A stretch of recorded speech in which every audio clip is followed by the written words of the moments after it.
ಬೆಳಕು news one Kannada ಸುದ್ದಿವಾಹಿನಿ. ಇದು ಸತ್ಯ ಸುದ್ದಿಗಳ ಹೂರಣ.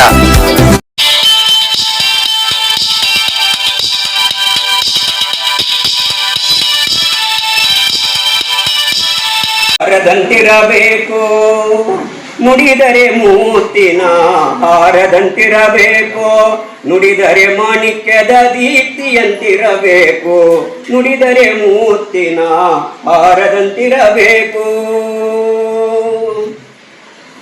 ನುಡಿದರೆ ಸ್ಫಟಿಕದ ಸಲಾಕೆಯಂತಿರಬೇಕು, ನುಡಿದರೆ ಸ್ಫಟಿಕದ ಸಲಾಕೆಯಂತಿರಬೇಕು, ನುಡಿದರೆ ಲಿಂಗ ಮೆಟ್ಟಿ ಅಹುದಹುದು ಎನ್ನಬೇಕು, ನುಡಿದರೆ ಲಿಂಗ ಮೆಟ್ಟಿ ಅಹುದಹುದು ಎನ್ನಬೇಕು.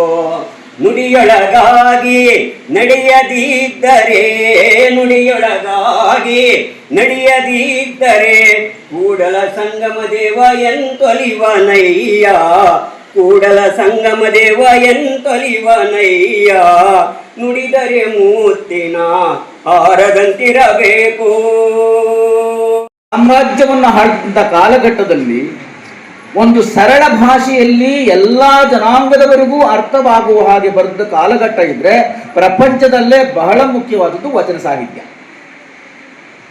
ಈ ವಚನ ಸಾಹಿತ್ಯ ಯಾಕೆ ಮುಖ್ಯ ಅಂದ್ರೆ ಎಲ್ಲ ವಯೋಮಾನದವರು, ಎಲ್ಲ ಜನಾಂಗದವರು, ಎಲ್ಲ ರೀತಿಯ ಏನು ವರ್ಜಿಸಲ್ಪಟ್ಟಿದ್ರಲ್ಲ, ಬರಿಬಾರ್ದು ಓದಬಾರ್ದು ಅನ್ನೋ ಒಂದು ಸಮುದಾಯಗಳನ್ನ ಪಕ್ಕಕ್ಕಿಟ್ಟಿದ್ರಲ್ಲ, ಅವರೆಲ್ಲರೂ ಬಂದು ಬರೆದಂಥ ಕಾಲಘಟ್ಟ. ಇದನ್ನು ಯಾಕೆ ಹೇಳ್ತಾ ಇದ್ದೀನಿ ಅಂತಂದ್ರೆ, ಸೂಳೆ ಸಂಕವ ಅಂತ ಬಾಕೆ ಬರ್ತಾಳೆ, ಮೈ ಮಾರಿಕೊಂಡು ಬದುಕುವಂತಹ ವೃತ್ತಿಯನ್ನು ಮಾಡ್ತಿದ್ದಂಥ ಹೆಣ್ಣುಮಗಳು ಆಕೆ, ಸೂಳೆ ಸಂಕವ್ವ.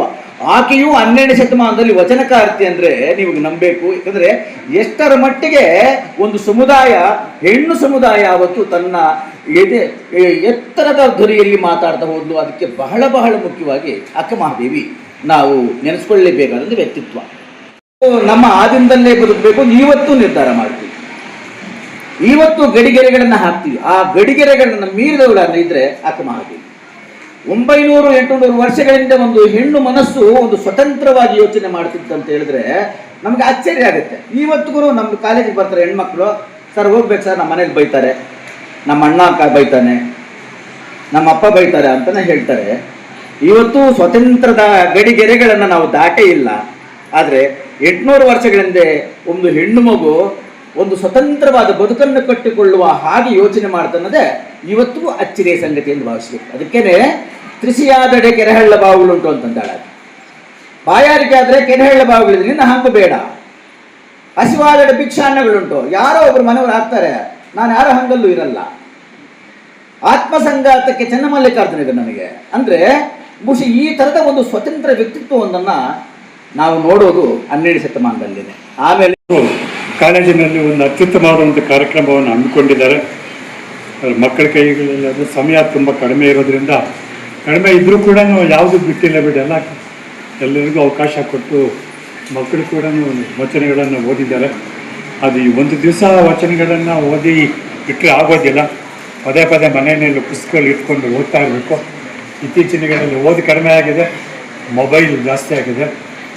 ನಮಗೆ 2000 ವರ್ಷಗಳ ಇತಿಹಾಸ ಇದೆ, 8 ಜ್ಞಾನಪೀಠ ಪ್ರಶಸ್ತಿ ಬಂದಿದೆ, ಒಂದು ಅಂತಾರಾಷ್ಟ್ರೀಯ ಭೂಕರ್ ಪ್ರಶಸ್ತಿ ಕೂಡ ನಮಗೆ ಬಂದಿದೆ.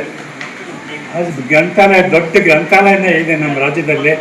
ಇದ್ದರೂ ಕೂಡ ಯಾರೂ ಪುಸ್ತಕಗಳು ಓದ್ತಾ ಇಲ್ಲ, ಮೊಬೈಲು ಟಿವಿಗಳಲ್ಲಿ ಮುಳುಗಿದ್ದಾರೆ. ಅದರಿಂದ ಪ್ರತಿಯೊಬ್ಬರು ಕೂಡ ಮನೆಯಲ್ಲಿ ಪ್ರತಿ ದಿವಸ ಕೂಡ ಒಂದು ಅತ್ಯುತ್ತಮವಾದ ಒಂದು ಪುಸ್ತಕ ಸ್ವಲ್ಪನಾದರೂ ಓದೋ ಅಭ್ಯಾಸ ಮಾಡ್ಕೋಬೇಕು.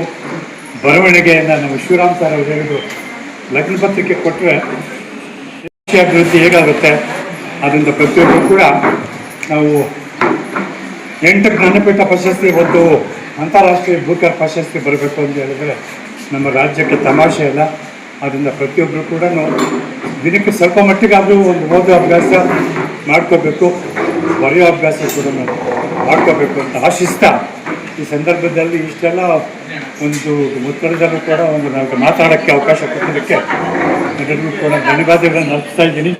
ಉಳ್ಳವರ ಹೊನ್ನಕ್ಕೆ ನೀರು ಹರಿದು ಬಡವರ ಬಾವಿಗೆ ಬಂಡೆಯೂ ಮೆರೆಯುತ್ತಿದೆ ಎಂಬ ವಚನವು, ಈ ವಚನವು ಸಮಾಜದಲ್ಲಿನ ಸಂಪತ್ತಿನ ಅಸಮಾನ ಹಂಚಿಕೆ ಮತ್ತು ಅದರಿಂದ ಉಂಟಾಗುವ ಪರಿಣಾಮಗಳನ್ನು ಸ್ಪಷ್ಟವಾಗಿ ತೋರಿಸಿದ್ದಾರೆ ಬಸವಣ್ಣ. ಈ ಗುರುಗಳ ಆಶೀರ್ವಾದದಿಂದಲೇ ಈ ಗುರು ಶಿಷ್ಯರ ಈ ಸಂಗಮವನ್ನು ಏರ್ಪಡಿಸಿರುವ ಶ್ರೀನಿವಾಸನ್ ಸರ್ ಅವರಿಗೂ ಕೂಡ ತುಂಬ ಹೃದಯದ ಧನ್ಯವಾದಗಳು. ಹಾಗೆಯೇ ಇವತ್ತು ಮುಖ್ಯ ವಿಚಾರ, ಕವಿವಾಣಿ ಸಾಹಿತ್ಯ ಪರಿಷತ್ತಿನ ರಾಜ್ಯಾಧ್ಯಕ್ಷನಾಗಿದ್ದೇನೆ ನಾನು. ಈ ಕವಿವಾಣಿ ಸಾಹಿತ್ಯ ಪರಿಷತ್ತಿನ ವತಿಯಿಂದ ಪ್ರತಿ ವರ್ಷವೂ ಸಹ ಬಸವ ಜಯಂತಿಯ ಪ್ರಯುಕ್ತವಾಗಿ ರಾಜ್ಯ ಮಟ್ಟದ ಬಸವಶ್ರೀ ಪ್ರಶಸ್ತಿಯನ್ನು ಗಣ್ಯರಿಗೆ ನೀಡಲಾಗ್ತಾ ಇದೆ. ಅದೇ ರೀತಿಯಾಗಿ ಈ ಬಾರಿ ಬಸವ ತತ್ವವಾದ ಕಾಯಕವೇ ಕೈಲಾಸ ತತ್ವವನ್ನು ತನ್ನ ಜೀವನದಲ್ಲಿ ಅಳವಡಿಸಿಕೊಂಡು ಗಡಿ ಭಾಗದಲ್ಲಿ ಕನ್ನಡದ ಡಿಂಡಿಮವನ್ನು ಮೊಳಗಿಸುತ್ತಿರುವಂತಹ ಶ್ರೀನಿವಾಸನ್ ಸರ್ ಅವರಿಗೆ ನಮ್ಮ ಪರಿಷತ್ತಿನ ಪರವಾಗಿ ಇಂದು ಬಸವಶ್ರೀ ಪ್ರಶಸ್ತಿಯನ್ನು ನೀಡಿ ಗೌರವಿಸಲಾಗುತ್ತಾ ಇದೆ. ದಯವಿಟ್ಟು ಎಲ್ಲರೂ ಜೋರಾದ ಚಪ್ಪಾಳೆಯೊಂದಿಗೆ ಅವರನ್ನು ಅಭಿನಂದಿಸಬೇಕು. ಶ್ರೀನಿವಾಸನ್ ಸರ್ ಅವರು ಕೂಡ ನಮ್ಮ ಈ ಪುಟ್ಟ ಕಾಣಿಕೆಯನ್ನು ಜೊತೆಗೆ ಬಸವಶ್ರೀ ಪ್ರಶಸ್ತಿಯನ್ನು ಅವರು ತುಂಬು ಮನಸ್ಸಿನಿಂದ ಸ್ವೀಕರಿಸಬೇಕು ಅಂಥೇಳಿ ಅವರಲ್ಲಿ ವಿನ್ನವಿಸ್ಕೊಳ್ತಾ ಇದ್ದೇನೆ. ಗಣ್ಯರಿಂದ ಈಗ ಪ್ರಶಸ್ತಿ ಪ್ರದಾನ. ಜೋರಾದ ಚಪ್ಪಾಳೆಯೊಂದಿಗೆ ಶ್ರೀನಿವಾಸನ್ ಸರ್ ಅವರಿಗೆ ಅಭಿನಂದಿಸಬೇಕು ಅಂತೇಳಿ ತಮ್ಮೆಲ್ಲರಿಗೂ ಕೋರ್ತಾ ಇದ್ದೇನೆ. ಧನ್ಯವಾದಗಳು.